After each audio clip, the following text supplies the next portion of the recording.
I was standing outside my house at 15 years old, soaking wet in the October rain with my backpack weighing down my shoulders and my heart breaking into pieces I did not think could ever be put back together. The front door I had walked through every single day of my life had just slammed shut behind me, and my father's last words were still ringing in my ears like a nightmare I could not wake up from. I never thought my own brother would destroy my life with one lie. I never imagined the person I shared a room with, the kid I had protected from bullies and helped with homework, would look my father in the eye and tell him I was a thief. But Dylan did exactly that. And 3 hours before I found myself in that rain, everything had seemed perfectly normal. Let me take you back to where it all started. Before I tell you what my brother did, I would love to know where you are watching from. Drop your city in the comments below, hit that like button, and subscribe if you want to hear how this story ends. Trust me, you will not believe what happened when Mom found out the truth. Now let me tell you about the day that changed everything. At 15, I was just a regular kid trying to get through sophomore year at Lincoln High School. I played basketball on the junior varsity team, pulled decent grades in most of my classes except geometry, and spent weekends hanging out with my best friend Marcus. My life was not perfect, but it was mine, and I was content with it. My dad, Robert, worked long hours at Miller & Sons, a machine shop on the east side of town where he had been employed for almost 20 years. He came home tired most nights, smelling like metal and motor oil, but he always made time to ask about school and whether I had finished my homework. My mom, Sarah, worked the night shift as a nurse at County General Hospital. She left for work at 7 in the evening and did not get home until 7 the next morning, which meant our evenings were usually just Dad, my younger brother Dylan, and me. Dylan was 13, 2 years younger than me, and we had the typical sibling relationship. We argued about whose turn it was to take out the trash, fought over the television remote, and occasionally got into shoving matches that Mom had to break up. But underneath all that normal brother stuff, I always thought we had each other's backs. I helped him with his math homework when he struggled. I stood up for him when kids at school gave him a hard time about being smaller than everyone else. I assumed that was what brothers did. I assumed he would do the same for me. I was wrong about that. That Friday afternoon in October started like any other. School let out at 3:15 and I caught the bus home with Marcus. We talked about the basketball game coming up that Saturday, discussed whether Coach would finally let me start, and made plans to practice free throws after dinner. I got home around 4 in the afternoon, unlocked the front door with my key, and dropped my backpack by the stairs. Dylan was already home. I could hear the sounds of his video game coming from upstairs, the repetitive music and gunfire effects that drove Mom crazy, but that Dylan never seemed to get tired of. I went into the kitchen and grabbed an apple from the fruit bowl on the counter. The house was quiet, except for Dylan's game. Mom had already left for her shift. Dad would not be home for another 2 hours. I took my apple upstairs, sat down at my desk, and pulled out my geometry homework. I hated geometry. All those angles and theorems made my brain hurt, but I had a test coming up on Monday and needed to study. I could hear Dylan on his phone in the next room talking to one of his friends about some strategy for the game they were playing. His voice carried through the thin walls of our old house. Around 5:30, I went back downstairs to figure out what we were having for dinner. Since Mom was not home to cook, it would probably be something simple. I checked the freezer and found a frozen pizza, which seemed like a good enough option. I pulled out my phone to text Marcus back about our practice plans. Everything felt completely normal. There was no warning sign, no indication that my entire world was about to explode. Dad got home at 6:15. I heard his truck pull into the driveway, heard the familiar sound of his work boots on the front steps. He came in looking exhausted like he always did after a Friday shift. He called out a greeting, asked me how school went, and I gave him the standard answer that it was fine. I noticed that Dylan did not come downstairs to say hello, which was a little unusual, but I figured he was just really into his game. I did not think anything of it. I wish I had. We ordered pizza for dinner because neither Dad nor I felt like cooking. Dad called in the order to the place down the street, and 20 minutes later I walked over to pick it up. When I got back, Dylan had finally come downstairs and was sitting at the kitchen table. He looked pale and quiet, which I noticed but did not really think about. Dad asked him about his week at school, and Dylan just nodded and said it was fine. Dad asked about his grades, and Dylan muttered something about them being okay. I told Dad about the basketball game on Saturday and how I was hoping to get more playing time. Dad said he would try to come watch if he did not have to work overtime.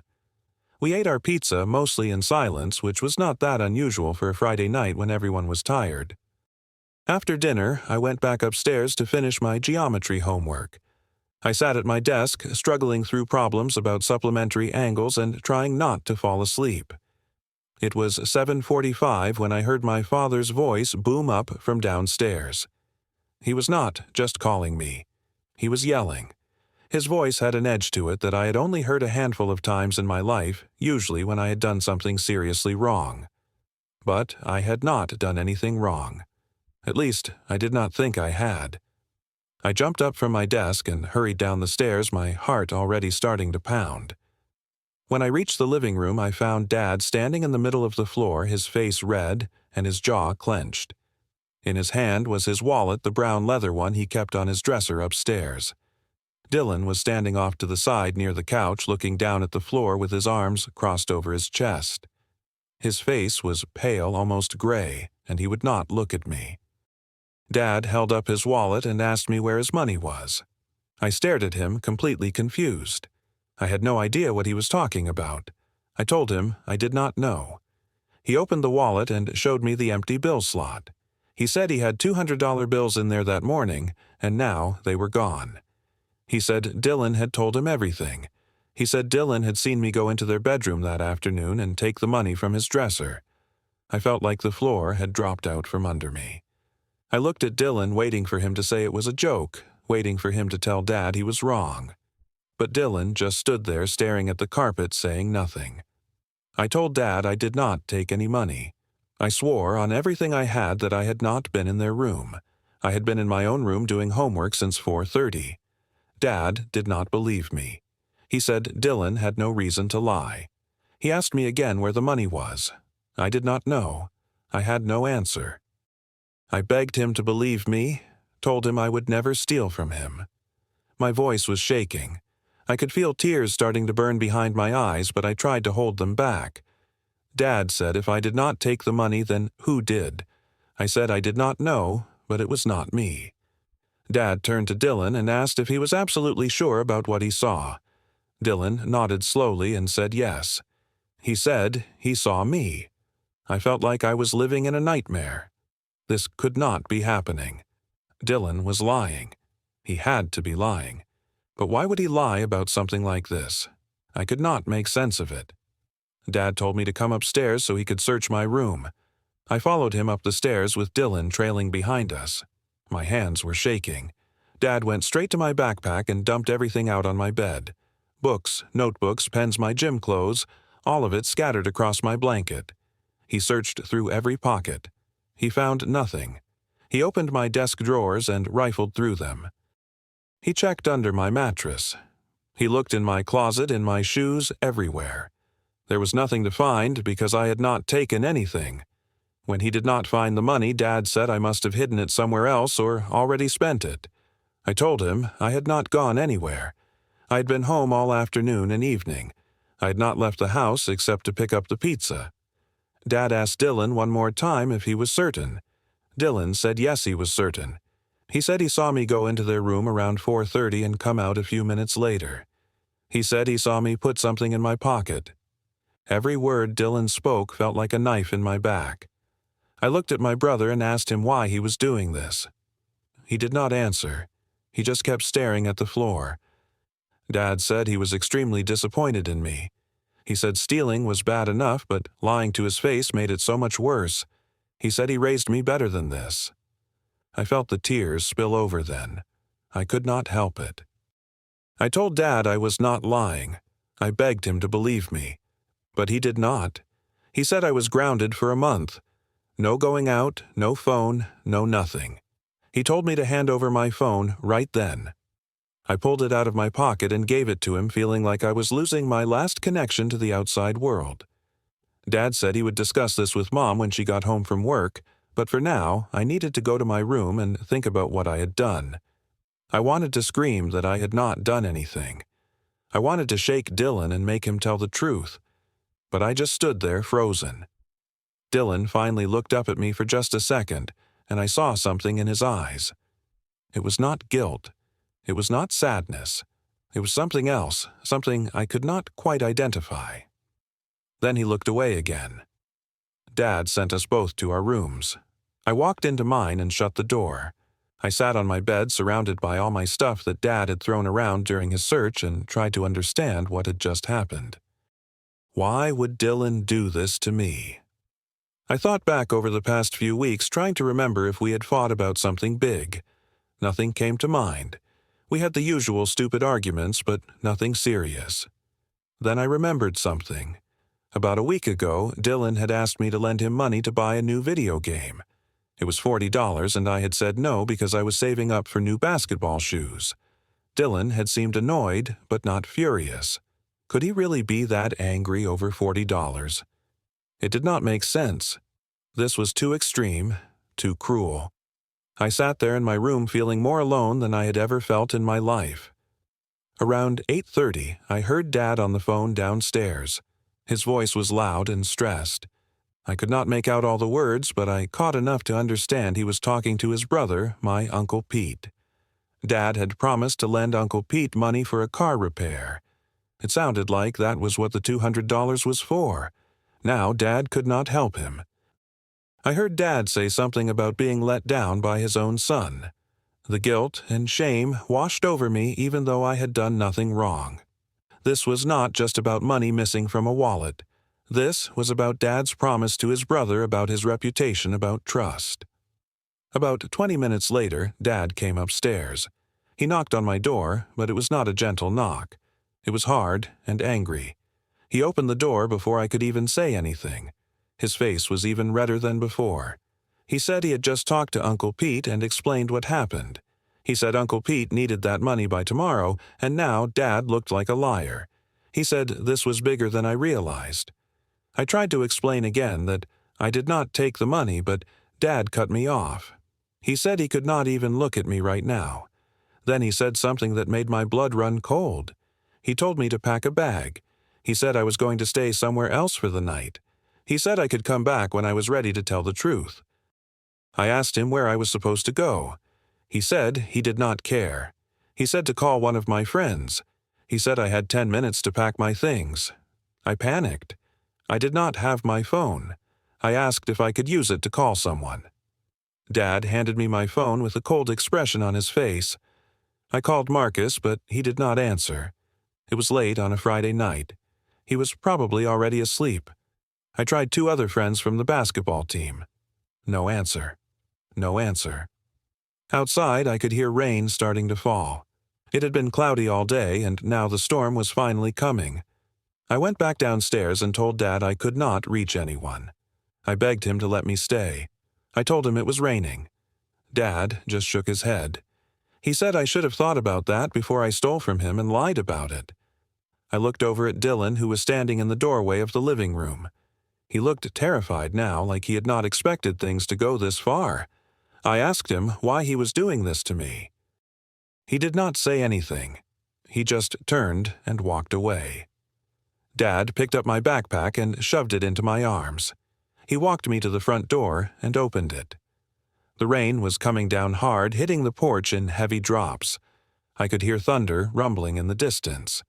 I looked at Dad one more time, hoping he would change his mind. He did not. He said I was not welcome in his house until I owned up to what I did. Then he closed the door. I heard the lock click. I stood there on the porch for a moment, unable to believe this was really happening. Then I pulled up the hood of my jacket and walked out into the rain. The rain soaked through my jacket within minutes. I walked down the street with my backpack getting heavier as the water seeped into the fabric. I did not know where to go. I did not have money for a bus or a taxi. I did not have anywhere to go. So I walked to Marcus's house. It was 3 blocks away, and by the time I got there, I was completely drenched. I stood on his porch and knocked on the door. I heard footsteps inside, and then the porch light came on. Marcus's mom opened the door, and her eyes went wide when she saw me standing there dripping wet and shivering. She called for Marcus, and he came running. He took one look at me and asked what happened. I told him a shorter version of the story because I was too embarrassed to explain everything. I just said I had a fight with my dad and needed a place to stay for the night. Marcus's mom did not ask questions. She just brought me inside, gave me a towel and some of Marcus's dry clothes, and told me I could sleep on their couch. I thanked her about 100 times. Marcus sat with me for a while, but I did not want to talk. I just wanted to disappear. Eventually, he went to bed, and I lay on the couch in the dark, staring at the ceiling and trying to make sense of what Dylan had done. I stayed at Marcus's house for 2 days. On Sunday morning, Mom came to pick me up. Dad had told her the whole story when she got home from her shift Saturday morning. She looked tired and sad when she saw me. She hugged me and said we needed to go home and figure this out. I could tell she believed me more than Dad did, but she could not overrule him. When we got home, Dad barely looked at me. He did not say a word. The house felt cold and unwelcoming. Dylan stayed in his room most of the day, avoiding me. The next 2 weeks were the worst of my life. Dad still would not talk to me. He was polite enough to ask if I wanted dinner or if I had finished my homework, but there was no warmth in his voice. No trust. I felt like a stranger in my own house. Mom tried to be a bridge between us, but it did not help much. I went to school, came home, did my homework, and stayed in my room. I did not go to basketball practice. I told Coach I was sick, but really, I just did not have the energy. Marcus asked me what was going on, but I could not bring myself to tell him the whole truth. I was too ashamed, even though I had not done anything wrong. Dylan and I did not talk at all. He avoided me like I had some kind of disease. Whenever we were in the same room, he found an excuse to leave. I tried to catch his eye a few times, hoping to see some sign of guilt or regret, but he never looked at me. I started to wonder if he even felt bad about what he had done. The tension in the house was unbearable. Mom tried to keep things normal, but you could feel the weight of the lie hanging over everything. I counted down the days, hoping something would change, hoping the truth would somehow come out. I had no idea it would happen the way it did. 2 weeks after that awful night on a Saturday afternoon, I was at Marcus's house. We were in his room playing video games and trying to pretend everything was normal. Meanwhile, back at my house, Dylan had invited 2 of his friends over. Their names were Tyler and Jake, and they were both in his grade at school. Mom had gone to the grocery store. Dad was working overtime at the shop. Dylan and his friends had the house to themselves, or so they thought. They were sitting in the living room playing games on Dylan's console and eating snacks. They were laughing and joking around like kids do. At some point, Tyler asked Dylan something about money. I did not know the exact words at the time, but I found out later what happened. Jake laughed and said something like Dylan was lucky he got away with it. Dylan, feeling cocky and safe with his friends, laughed back. He said I was stupid for not fighting back harder. Tyler asked if Dylan meant he actually lied if I really had not taken the money. Dylan said, of course I had not. He said he was the one who took it. He said he took $200 for a new PlayStation controller and some games. He said Dad would never let him buy it, so he just blamed me. Jake said that was cold, reminding Dylan that Dad had kicked me out in the rain. Dylan laughed and said it was hilarious. He said I'd been crying and everything. The 3 of them laughed together. Tyler asked what would happen if our parents found out. Dylan said they would not. He said I could not prove anything and Dad already thought I was a thief. He said it was perfect. Then he started describing exactly how he did it. He said he went into our parents' room at 4:15 that afternoon, right after he got home from school. He took the money from Dad's wallet on the dresser. He hid it in his own backpack under his textbooks where no one would look. Then he waited until that evening when Dad noticed the money was missing. Dylan went to Dad and volunteered the information that he had seen me take it.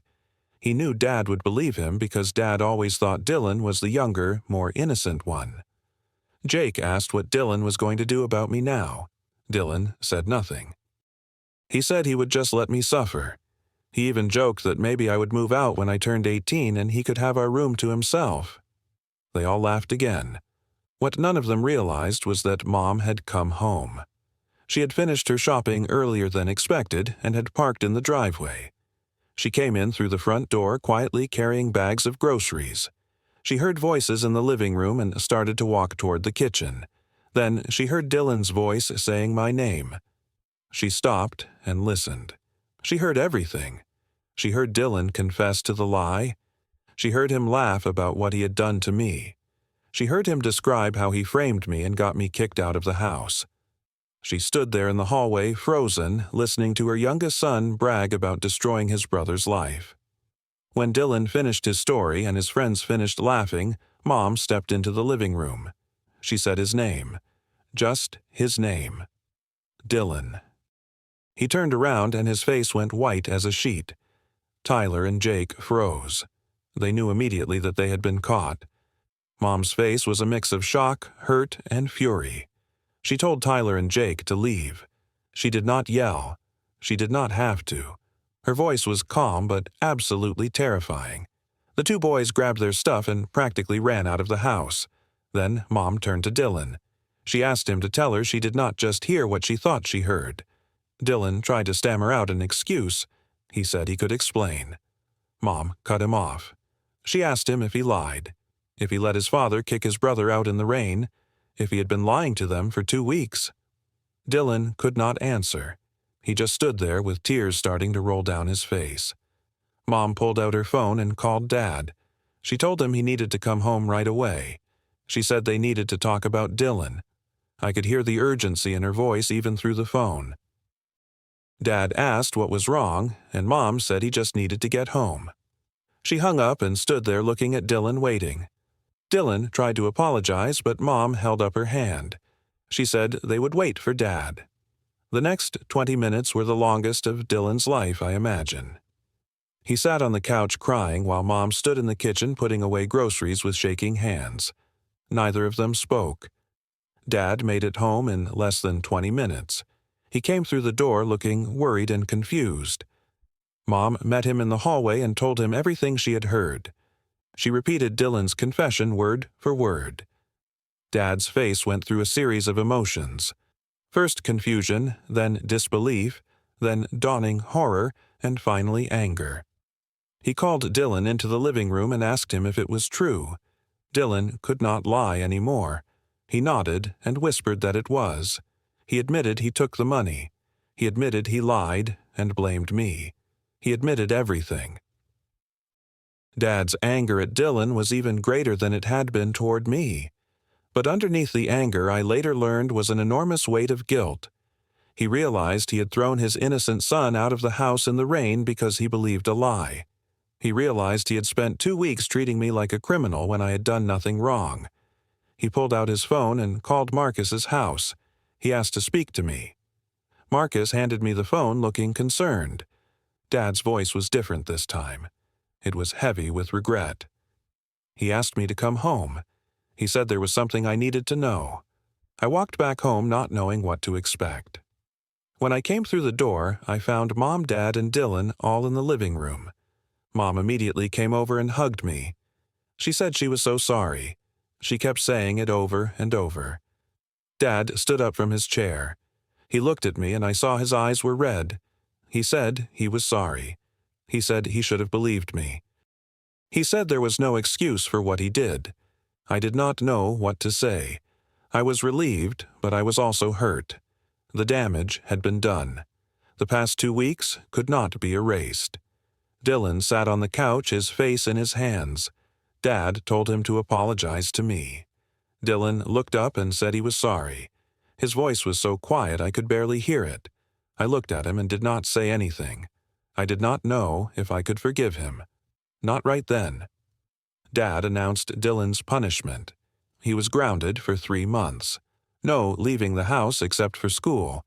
No electronics of any kind. He had to do extra chores every day, and he had to pay back the $200 from his allowance and any birthday or Christmas money he received. Dylan nodded, accepting it all without argument. The weeks that followed were strange. Dad tried hard to make things up to me. He took me to a professional basketball game in the city. He took me out for pizza, just the two of us, and actually talked to me like he used to. He came to my basketball games and cheered from the stands. Mom checked in on me, constantly asking how I was feeling and if I wanted to talk about anything. I appreciated their efforts, but the trust that had been broken did not heal overnight. I still felt a distance between us, especially with Dad. Every time he looked at me, I wondered if he was remembering the night he kicked me out. Every time he told me he was proud of me, I wondered if he really meant it, or if he was just trying to make up for his mistake. My relationship with Dylan was even more complicated. He completed his punishment without complaint. He did. His chores, went to school, came home, and stayed in his room. We did not talk unless we absolutely had to. At dinner, we sat at the same table but did not make eye contact. Mom tried to facilitate conversations, but they always fell flat. I was angry at him, but I was also confused. I did not understand why he did it. Was he really that jealous of me? Did he really hate me that much? I could not wrap my head around it. It took almost 6 months before Dylan tried to really apologize. It was a Saturday morning, and I was in the kitchen making breakfast. Dylan came downstairs, which was unusual because he usually avoided me. He stood in the doorway for a minute, and then he said my name. I turned around and looked at him. He said he needed to tell me something. He said he was really sorry for what he did. Not just sorry he got caught, but sorry for doing it in the first place. He said he had been jealous of me. He said I was better at school, better at sports, more popular, and he felt like he was always in my shadow. He said he wanted Dad to be disappointed in me for once instead of proud. He said it was stupid and cruel, and he regretted it every single day. I listened to him, and for the first time I saw real remorse in his face. He was not just scared of punishment anymore. He actually understood what he had done. I did not know what to say, so I just nodded. I told him I understood why he felt that way, but that did not make what he did okay. He agreed. He said he did not expect me to forgive him, but he wanted me to know he was truly sorry. After that conversation, things started to slowly improve between us. We started talking again, little by little. It was not like it was before. I do not think it could ever be exactly like it was before, but at least we could exist in the same house without so much tension. Looking back now, years later, I have learned a lot from that experience. I learned that lies, even ones that seem small or strategic at the time, can destroy trust and relationships in ways that take years to repair. I learned that the truth always comes out eventually, no matter how well you think you have hidden it. I learned that jealousy and resentment can make people do terrible things even to the people they are supposed to love.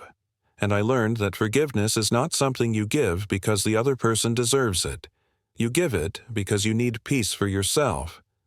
I do not hold anger toward Dylan anymore. I understand that he was young and made a terrible mistake driven by feelings he did not know how to handle. He has grown up a lot since then, and our relationship now is actually stronger than it was before in some ways.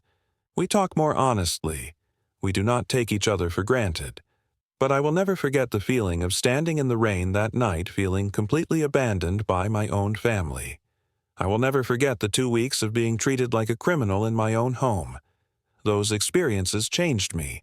They made me more cautious about trust, but they also made me more empathetic toward people who have been falsely accused or misunderstood. My relationship with Dad also changed permanently. He apologized many times over the years, and I have forgiven him. But there is always a small part of me that remembers he chose to believe a lie over his own son. He chose to kick me out without giving me a fair chance to defend myself. He learned from that mistake, though.